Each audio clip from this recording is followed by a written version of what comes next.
Alrighty, everybody, welcome back. Thank you for joining me.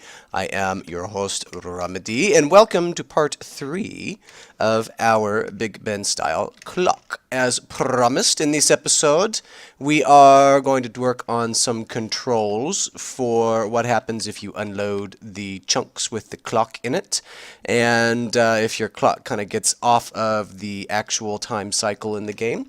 So I will go through all of that stuff here. I think we're just going to build a little bit on the top, so that's kind of the foreshadowing. But before we get to that, we must do a little alteration to how we have run our wiring down here. So we did the wiring in case there was somebody who didn't care if the clock was in sync with the world time, or maybe they just didn't want to go to the extra trouble, whatever it may be. Maybe the chunks are always loaded. Yeah, but anyway, so this is not going to be sufficient for what we are trying to do today. So first we want to come over here and we need to make that a repeater. And now this repeater stays. So if you remember, the left and right is going to be what fires first. We need to have 2 ticks for that. So we're going to go over here to the other side. And since it's right here, what we're actually going to do is just add another tick delay to the other side anyway. So this is 1, 2 for that guy. And now over here, 1 and 2. So those two are equivalent. And now the other thing that we really want to do is we're going to rework this line right here just a little bit. And we're going to do that specifically so that we can get this line right here to do what we want it to do. And so if you notice here, we're going to have, we need to have 4 ticks of difference between this and that guy right there. And we're going to add a couple of repeaters, and we're going to do that just to minimize the amount of time that these pistons are actually extended. Probably a good thing to do. So we're just going to add a repeater right there, and now here we go. So this then needs to add up to 4 plus 2 equals 6. So here's 1, 2, 3, 4, 5, 6. And now the big change with that guy is that these pistons are only going to stay extended for 2 ticks instead of a full 4, and I think that is a little better. Now on the other side here, the same principle needs to apply, so the total number of delay that needs to go here is going to be 6. So 1, 2, 3, 4, 5, and here again we'll just stick that guy on 2, so we have 1, 2, 3, 4, 5, and 6. And there we go. So now all of our delay is appropriate, left and right. We can get to work on the top part of this. And as you notice, I have purposely set the clock here so that it is changing from night into day. So this is going to be dawn with this little division right there. And that's going to be important for us to note a little later on. For right now, though, we're just going to go ahead and build pistons up. 1, 2, 1, 2. 1, 2, and 1, 2, and now I need to go ahead and get a slab. So at the top, like that, and now a little redstone, redstone, redstone. These are never quite as easy, so we'll go 2 up, 1 down, break the top, and then go there, and of course, I blew up the front of that guy, which apparently is wool, not actually coal, so there, we'll do that fix real quick. Now to the other side, same concept, 1, 2, 3, break it, 1, break it, up on the top, redstone, redstone, over here, 2, 3, break it, 1, break it, and right there. And of course, I'm just going to go ahead and destroy everything that I have up here at the front. So here we go, fixed.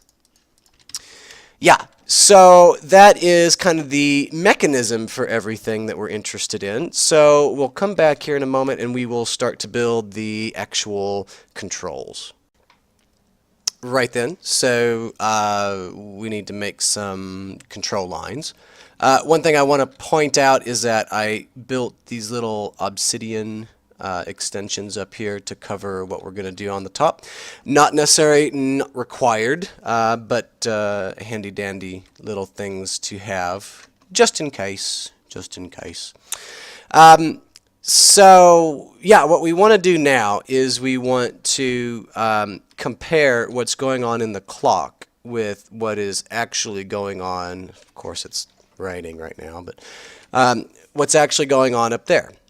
So we want to take a look at day and compare to that. And so what we're going to do is build a couple AND gates, A&D gates, AND gates to compare them.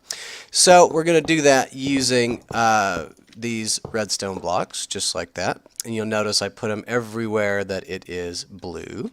And now we're going to use a little glass. Any transparent block really works fine. But for purposes here, we're going to use glass. And now for the day cycle of it anyway, we're going to read that from right here. So anytime the clock shows that it is day, we want that to be turned off, which, as you can see, this would be the beginning of day. This is dawn. So this is then appropriate back here. We want it to be off. Now, just to illustrate, I'm going to cycle this 10 times. And if you remember the math from episode 1, that's 3. And 4, 10 is exactly half of everything for the front. 6, 7, 8,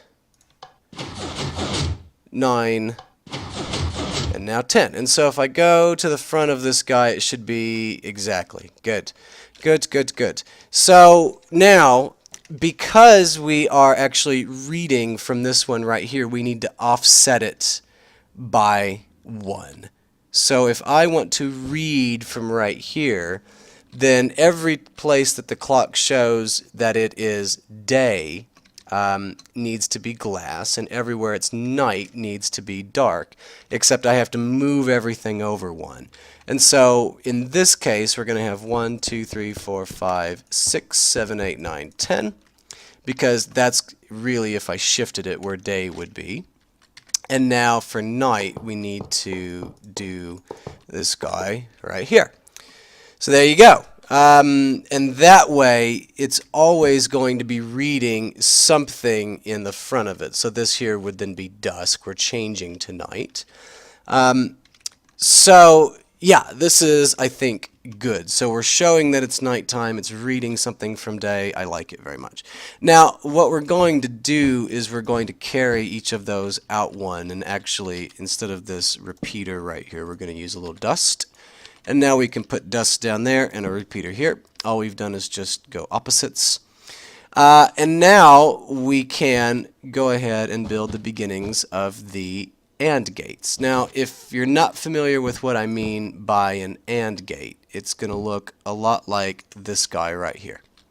And so basically, anytime one of these 2 inputs up here is on, then this guy will be off. But if both of those are then off, now this guy will turn on. So it just means that I have to have 2 inputs in order to get the 1 output. So what we're checking daytime is going to go here. What we're checking for the clock is going to go here. And now if I build the other side of this guy, so this is the one checking for our daytime. This is going to be the other input to it, and then here is then our output. Now this is actually going to be something different. We're going to modify both of these just a little bit, not a lot, just a little bit. So over here, instead of having our torch down, we're going to have him like that. And now on this side, we're actually just going to build a line like this, and now redstone dust along the way. And now the rest of our pink line is going to go like this, dust, dust, dust, dust, dust over here. And now the other input to the circuit is actually going to be a daylight sensor. So he is going to act as if he's the other torch over here. So since we're reading nighttime, pretty much anytime it is night, he's going to be off. And anytime it's during the day, he's going to be on. So regardless of what goes on back here, if it's daytime, the night will never ever have a chance of turning on. And now you'll notice over here both of our inputs are off, which allows our output to turn on, and that's actually a very good thing.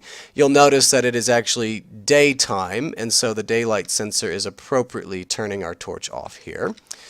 And then over here you'll notice that our clock shows us that it's going to be nighttime, but it's actually daytime, and so he's appropriately reading out, turning this guy on. So the clock is saying I'm wrong. I need to go ahead and cycle myself over to daytime since it is daytime out here. And so that's pretty much the control lines. Then we're going to have to add just a little bit. We're going to add it over here, and I will show you how we're going to do that here in a moment. Alrighty, friends. So before we get to this, what I've done is I've gone ahead and set the game to nighttime, and I've turned the clock so that it's going to show daytime to illustrate to you what I mean about these guys back here, just in case I didn't make sense.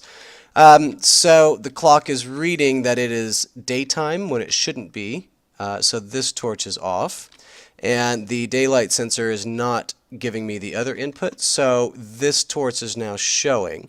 And what we want to do is we want that output to now read to down here and allow the clock to properly cycle over to nighttime like it should be.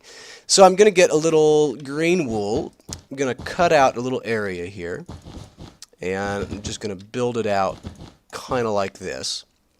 And now what I'm going to do is I'm actually going to go get a hopper, and we are going to build a little hopper clock that's just going to run right here like this. I'm going to use just 8 hoppers in the clock. You can make it a little bigger, you can make it a little smaller. I would not really recommend making it smaller just because I feel like if you get too quick it's going to interfere with your pistons up there.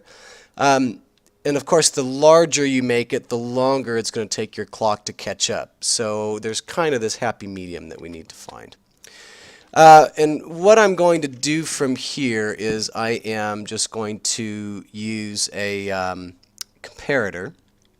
And now on the other side right here, I'm just going to have a repeater, and that's going to feed into our pulse limiter that will now run this clock right here. And now this guy right down here is going to be something that we are kind of familiar with from that guy down there. We're just going to use a piston to control. So we need a sticky piston like that. Now something else that we want to consider is that this guy, our counter back here, if we are cycling this clock around faster, more quickly than this guy is going to count, then we don't want a pulse to run up from down there and inadvertently break everything. So while we are cycling to catch up, we need to turn this signal off. And we can actually do that fairly easily. Just to make everything look nice, I'm going to get a little yellow wool right there. And now into that yellow wool, what we're going to do is have another piston guy, just like that, and then a repeater.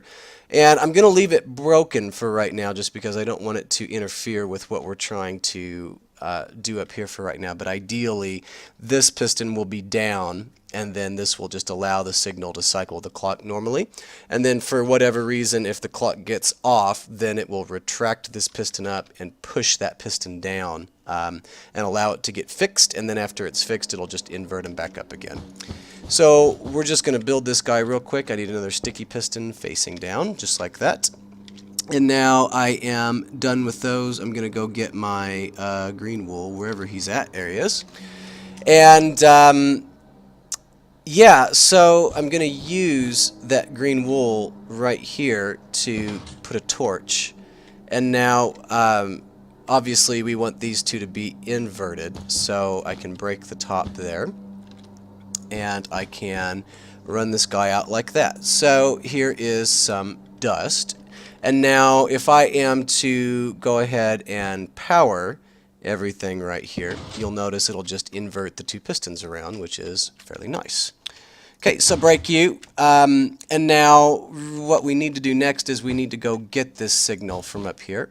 And we can do that by building a little L like that. And now you'll notice that this one's going to turn on, that one will stay off, but we're just taking the signal from these torches here. We can now just run our line and continue it on down. And now our goal is to get to right there, and we can do that fairly easily. We can actually do it more compact by running it right there. And now you'll notice this is going to turn everything on and go ahead and invert our pistons so that this signal is no longer going to carry in, but the signal from the hoppers will. And now the only thing that we need to do left over is just to drop a piece of any old thing into the hoppers. And now we will just come over here and watch our clock cycle around a little bit, as it's going to do.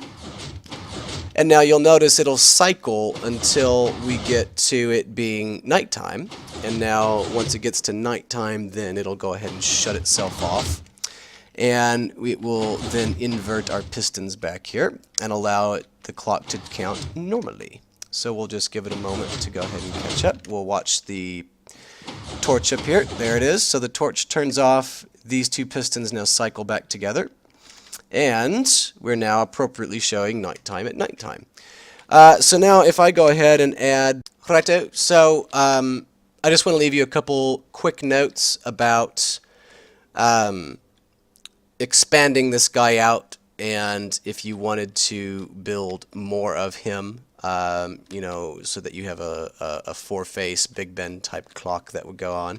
You'll notice that the output from our counter back here just carries straight up. That means that really you could have built this guy directly underneath one of your clock faces and then carry it up. Each clock face that you build is going to need to have an independent line for the pulse limiter, and it's also going to need its own independent read up top, because one clock face may get unloaded while the other clock faces may not, and so they need to independently check each other. So just that little note there. And then this thing, while not horrible, you know, it is reasonably simple to do. If you start to have four of them going on every side, you need to just make sure that you're not interfering with anything. You can certainly turn these hoppers around in a different direction, have your read coming over here. You know, there are things that you can do to compact this down a little more than I've done it here. I wanted it to be nice and clear for everybody when I built it here. So, but yeah, that's really the end of the tutorial. I'm really glad you guys made it to the end. It was a long tutorial. Hopefully it made sense. If you have questions, please let me know. But yeah, thank you ever so much for watching, and I'll see you next time.